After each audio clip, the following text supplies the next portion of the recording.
மன்னார்குடி.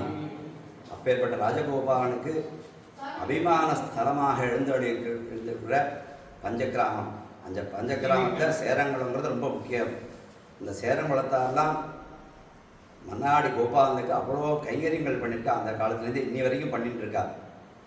அப்பேற்பட்ட சேரங்குளத்தில் எல்லா உற்சவம் நடந்துட்டுருக்கு. மன்னாடி ராஜகோபாலனுக்கு ஸ்ரீரங்கம் அனுஷ்டானம்னு சொல்லுவார். ஸ்ரீரங்கத்திலையும் 12 மாதம் எம்பெருமானுக்கு உற்சவம். அதே கிரமத்தில் மன்னாடி கோபாலனுக்கும் 12 மாதம் உற்சவங்கள் நடந்துட்டுருக்கு. நம்ம சேரங்குளம் பெருமாளுக்கும் அந்த அபிமான ஸ்தலமாக கோபாலன் அபிமானத்தில் இந்த பெருமாளும் அதே போல் இப்போ ஒரு 5-6 வருஷமாக 12 மாதம் பெருமாள் உற்சவம் பண்ணிருக்கிற எங்களுக்கெல்லாம் ரொம்ப சந்தோஷம்.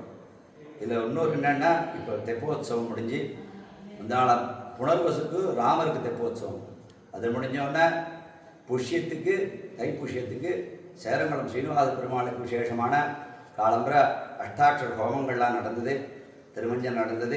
சாயங்காலம் பெருமாள் ஸ்ரீதேவி தாயார் பூமாதேவி நாச்சியார் சகிதமாக கல்யாண திருக்கோலத்தில் பிளவோத்சவம் என்று சொல்லக்கூடியதான தொப்பத்தில் எழுந்தொழிந்து எல்லாருக்கும் சேவை சாதிச்சார்.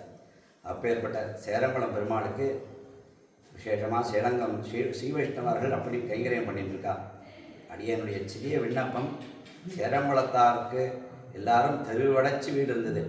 எல்லாரும் அதே போலே இந்த ஊருக்கு வந்து இங்கேயே தங்கியிருந்து நித்தியப்படி பெருமாள் கைங்கரியத்தை விடாமல் ஸ்ரத்தையாதேயம்னு எல்லா பெருமாள் கைங்கரியம் பண்ணிட்டு எல்லாரும் பல்லாண்டு ஆரோக்கியமாக இருந்து அதே மாதிரி பெருமாளுக்கு அந்த திவ்ய பிரபந்த கைங்கரியத்தையும் இந்த ஸ்ரீ வைஷ்ணவாலாம் வந்து பண்ணிருக்கிறத அடியன் பெருமாள்கிட்ட இந்த கிரமத்தில் பிரார்த்திச்சுக்கிறேன். இன்றைக்கி பெருமாளுக்கு மோகனாவதாரம் சம்பிராப்த திவ்ய ஸ்திரீ